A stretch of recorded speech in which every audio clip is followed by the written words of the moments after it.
Hi, this is John and Clay with Transoms Direct. Today we're going to install a transom sash like this into a finished cased opening. Before we do that though, we're going to talk a little bit about the size of the sash that we ordered as it relates to the rough opening we built, and talk about how to construct the U-Jamb that will be required for installation. So this particular sash is 60 inches by 12 inches, so 60 inches wide by 12 inches tall. Let's talk about the 60 inches first. Clay, what size opening did we frame width-wise for this particular transom? We are at 62 inches. Okay, so 62 inches, that's 2 inches wider than the transom sash we ordered. So you always add 2 inches for your rough opening. Let's talk about height. Height is a little different because in terms of a cased opening, we want to talk about relative to the door height in your home.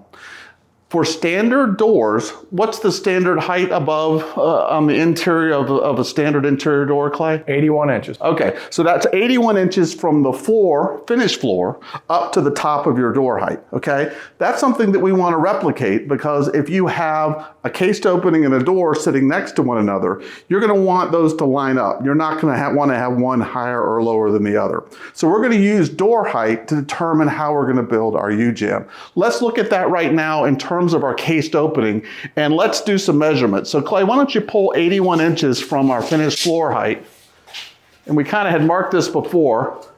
You can see there's a bottom mark, you can just point it out. That's 81 inches off the floor. So that's the height above our door. Now, if we go 3/4 inches taller than that, we're gonna have the top of the door's jamb. That jamb is a piece of 1x material. It's 3/4 inches thick.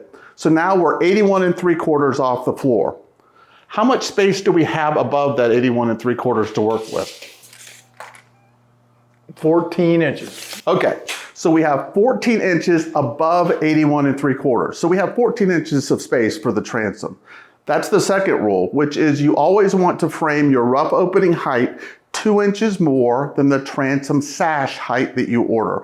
Why? Because when we add the jamb, it's going to add some height, and we need to have some room for that. So let's relate that back over here to the U-Jamb that we're going to build. The simplest way to build the U-Jamb, which is going to be the piece of material that the transom sits above, the simplest way to build it is just to build 2 legs that are 81 3/4 inches tall. But before we do that, let's go back to something that's important, which is the thickness of the wall. What do we have there? 4 9/16. Okay, so the first step you're going to do when you're building your U-Jamb is you're going to rip all your material to whatever your jamb width needs to be. In this case, 4 9/16. We've already done that. We now take these 2 legs and we're just going to cut that material for 2 legs of 81 3/4. All right, you've got your 2 legs done. What are we going to do for the middle section, Clay? This one right here, we're going to make 5 feet, which is 60 inches. And then the total unit dimension will be 61.5 when we're done. That leaves us a little clearance on the sides. Okay, so you're going to build that top piece exactly the same width as your transom sash. Okay, so that's easy to remember. You're just going to build it the same as the transom sash width. That's really all there is to it. You're just gonna, how would you assemble that, Clay? Just put the parts on the floor? Yeah, we just lay them on the floor. This one is screwed together. You can use screws or nails just to get a secure joint right up here. And the screws and the nails come in from the side, so you're leaving that 81 3/4 as the full length up to the top.